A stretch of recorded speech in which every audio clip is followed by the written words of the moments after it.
Big TV భక్తి సమాచారం WhatsApp ఛానల్లో జాయిన్ అవ్వండి. అన్ని విశేషాలు ఎప్పటికప్పుడు తెలుసుకోండి. చూడండి, మనుషులతో మీ సంబంధాలు శరీరం లేదా మనస్సు కొంచెం భావోద్వేగాలతో లేదా ఈ మూడింటి కలయికతో కూడుకున్నవి. అవునా అవునా కాదా? మీరు ఏర్పరచుకున్న అన్ని సంబంధాలు, వాళ్ళు మీకు ఎంత ఇష్టమైనా, వాళ్ళు మీతో ఎంత సన్నిహితంగా ఉన్నారనుకున్నా, మీకు వాళ్ళ ఆలోచనల్లో కొంచెం లేదా వాళ్ళ భావోద్వేగాల్లో కొంచెం లేదా శరీరం గురించి కొంత తెలుసుండొచ్చు. ఈ మూడు విధాలుగానే మీకు ఆ వ్యక్తి గురించి తెలుసు. అవునా? ఆ మూడింటిని అతను ఇక్కడ వదిలేసి వెళ్ళిపోయాడు. కాబట్టి మీకు అతనితో ఎలాంటి సంబంధం లేదు. మీకు అతనితో ఏమాత్రం సంబంధం లేదు. ప్రజలు ఎప్పుడూ తమ తాత ముత్తాతలతోనూ మీడియంస్తోనూ ఇది అది మాట్లాడడానికి ప్రయత్నిస్తూ ఉంటారు. వాళ్ళు చాలా కాలం నుంచి ఇలాంటివి ప్రచారం చేస్తున్నారని తెలుసు. మీరు చనిపోయాక పైన స్వర్గంలో మీ కుటుంబాన్నంతా కలుసుకుంటారు అని.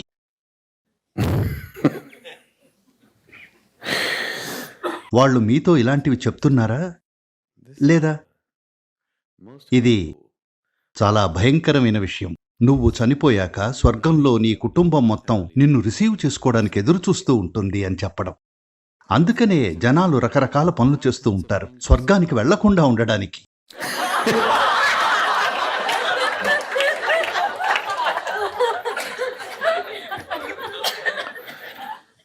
చూడండి, ఇది మీకు క్రూరంగా అనిపించొచ్చు, కానీ మీరు జీవితాన్ని ఉన్నది ఉన్నట్లు చూడాలి. మీరు ఊహా ప్రపంచంలో ఉండాలనుకుంటే మీ ఇష్టం. మీరు ఆలిస్ లాగా వండర్ల్యాండ్లో ఉండాలనుకుంటే అది మీ ఇష్టం. అయితే వాస్తవాన్ని తెలుసుకోవాలంటే, దానికి అతీతంగా వెళ్లాలనుకుంటే వాస్తవాన్ని ఉన్నది ఉన్నట్లుగా చూడాలి. లేకపోతే దానికి అతీతంగా ఎలా వెళ్తారు? మీరు వాస్తవాన్ని ఉన్నది ఉన్నట్లుగా చూడకపోతే దానికి అతీతంగా వెళ్లడం అనే ప్రశ్నే తలెత్తదు మీ జీవితంలో. అవునా? బాగా గమనించి చూడండి. మీకు చాలా ఇష్టమైన వ్యక్తిని తీసుకుని దీన్ని జాగ్రత్తగా పరిశీలించండి. ఆ వ్యక్తి గురించి మీకు ఏం తెలుసు? మీరు వాళ్ల శరీరాన్ని కొంచెం తెలుసుకుని ఉండొచ్చు. అంతా కాదు, కొంచెం మాత్రమే. వాళ్ల మనసుని కొంచెం తెలుసుకుని ఉండొచ్చు. అంతా అస్సలు కానే కాదు. వాళ్ల భావోద్వేగాలను కొంతవరకు తెలుసుకుని ఉండొచ్చు. వీటికి మించి మీకు ఆ వ్యక్తి గురించి ఏం తెలుసు? ఏమైనా ఉందా? ఏమీ లేదు కదా. అంటే మీరు ఆ వ్యక్తితో అంత లోతుగా మాత్రమే వెళ్ళగలిగారు. శరీరం, మనస్సు, భావోద్వేగాలు, ఈ మూడింటిని అతను చనిపోయేటప్పుడు వదిలేసిపోతాడు.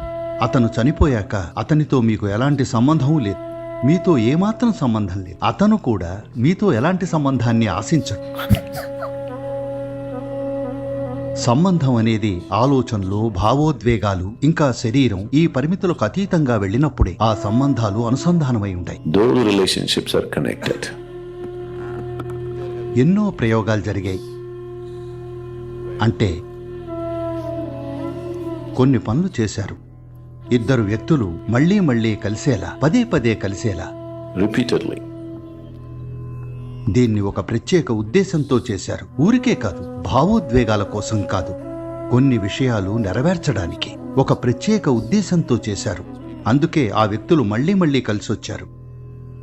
కానీ అది చేసినప్పుడు వాళ్ళని వేరే విధంగా అనుసంధానించారు. భావోద్వేగాల స్థాయిలో కాదు, మానసిక లేదా భౌతిక స్థాయిలో కాదు, పూర్తిగా వేరే విధంగా. వేరే ఏదైనా స్పృశించి ఉంటే తప్ప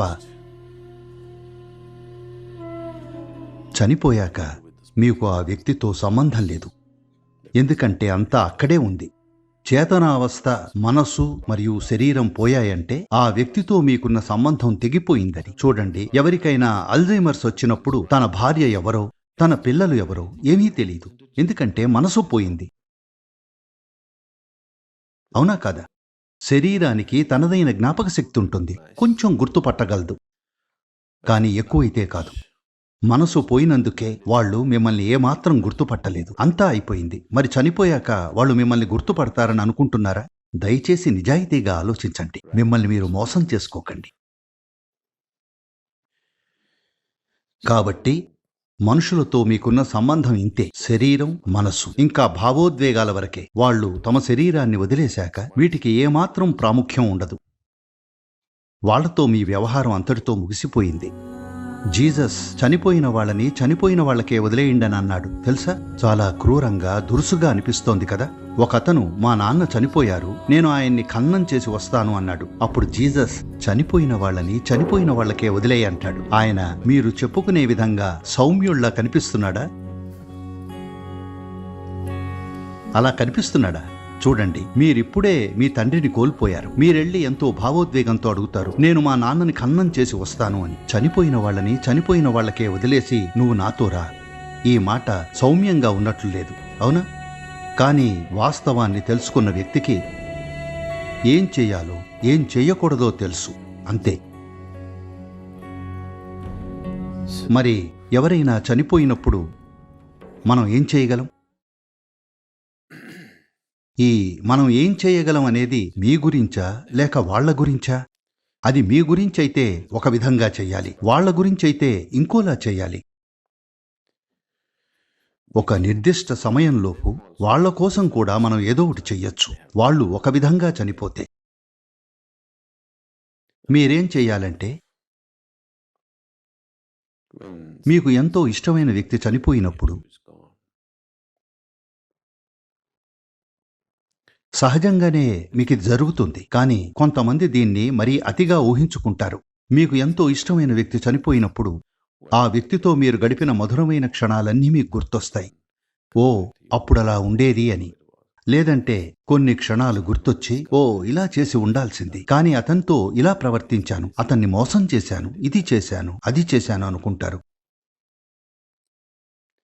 లేదు, ఎవరో చనిపోయారు.